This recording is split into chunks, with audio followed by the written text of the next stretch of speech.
का दर्द देख लेते, लेकिन वो देख किसको रहे हैं, तो चिराग पासवान जी का दर्द देख रहे हैं, जो उनके हनुमान कहे जाते हैं। अगर वैसा हनुमान तो उनका दर्द तो कम से कम अभी तक मंत्री बना दिए रहते, लेकिन वो मंत्री किसको बना रहे हैं, ज्योतिराज सिंधिया को बना रहे हैं, इनको मंत्री नहीं बना रहे हैं।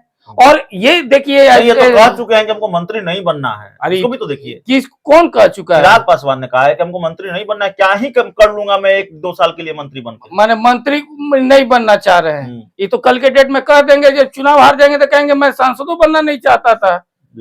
ये देखिए, ये बहाना है, ये कौन नहीं जानता, ये आप नहीं जानते हैं कि ऐसा नहीं है। हकीकत यह है कि चिराग पासवान जी को जिस तरह से भाजपा ने इस्तेमाल किया और ये खुद इस्तेमाल हुए हैं, आने वाला समय बताएगा कि कौन क्या है। और मोदी जी तो सिर्फ और सिर्फ इस्तेमाल करना और फेंकना तो बहुत अच्छा तरीका से जानते हैं।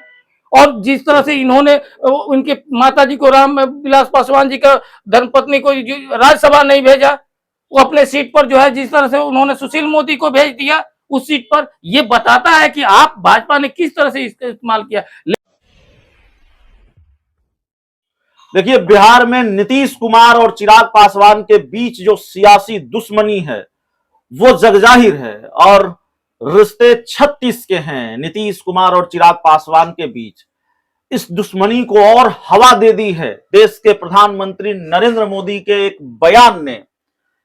देश के प्रधानमंत्री नरेंद्र मोदी तेलंगाना की रैली में कहते हैं, नीतीश कुमार ने अपमानित किया, समर्थन देने से मना किया स्वर्गीय रामविलास पासवान को, और इसका दर्द हमेशा मुझे चिराग पासवान की आंखों में नजर आता है।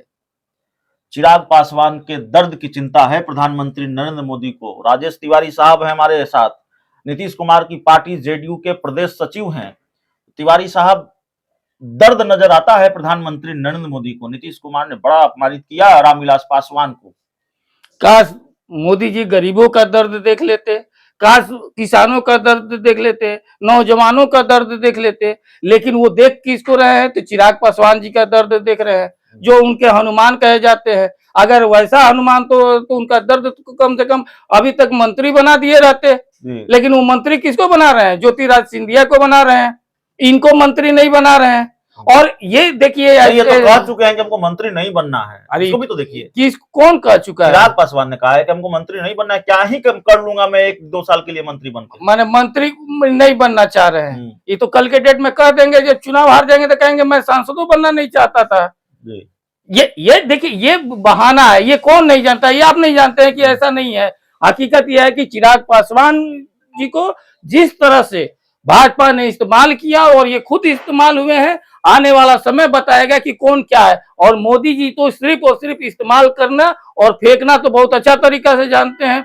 और जिस तरह से इन्होंने उनके माताजी को, राम विलास पासवान जी का धर्मपत्नी को राज्यसभा नहीं भेजा, वो अपने सीट पर जो है जिस तरह से उन्होंने सुशील मोदी को भेज दिया उस सीट पर, ये बताता है कि आप भाजपा ने किस तरह से इसका इस्तेमाल किया। लेकिन आने वाला समय, नीतीश जी ने जिस तरह से समाज को, दलित समाज को लेकर के और पूरे समाज को इकट्ठा किए, इनके चाचा को कौन बनाया था बिहार में, एमएलसी कौन बनाया था, कौन मंत्री बनाया था इनके चाचा को, पशुपालन मंत्री। ये इस तरह से देखिए, बोल बोल करके भाजपा इनको गुमराह किया हुआ है, और ये खुद गुमराह हुए हैं, क्योंकि इनको राजनीतिक विरासत में मिल गया है और ये विरासत राजनीति को ढो रहे हैं। जिस तरह से एजुकेशन में फ्लॉप हो गए, फिल्म लाइन में जाकर के फ्लॉप हो गए, राजनीति में भी ये फ्लॉप हो गए हैं। और अब आने वाला अब सिर्फ एक ही अपने भर बचे हुए हैं ना, बाकी सब तो छोड़ ही दिया इनके आदत के चलते। इस तरह से राजनीति के आने वाला अब कितना 5-6 महीना बचा हुआ है, उसके बाद जो पूर्व सांसद जब हो जाएगा तब उसके बाद ये घर पर बैठ जाएगा। सम्राट चौधरी कह रहे हैं कि बूढ़े नीतीश कुमार को अब आराम की जरूरत है।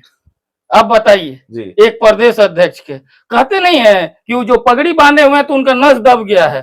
अगर जो नीतीश कुमार जी मोदी जी से छोटे हैं तो वो बूढ़े हो गए हैं, उनको आराम करने की जरूरत है। और जो मोदी जी जिनका जन्म तिथि जो है 17, नीतीश कुमार जो बयान दे रहे हैं, नहीं सुनिए तो, बूढ़े के किसको कहा जाता है, जिसका 17 सितंबर जो है 1950 है मोदी जी का जन्मदिन, और इनका 1 मार्च 1951 है। तो कौन बड़ा हुआ, मोदी जी हुए, तो वो बूढ़े हो गए।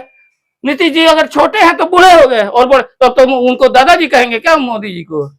मोदी जी को दादाजी कहेंगे? जी ऐसा सेंसलेस जवाब देने वाला, इस तरह का बात करने वाला ये भाजपा के ही अध्यक्ष हो सकता है। चलिए, तो भाजपा के ही अध्यक्ष हो सकते हैं, सम्राट चौधरी पर निशाना है। इस पूरी रिपोर्ट में इतना ही। बहुत बहुत धन्यवाद।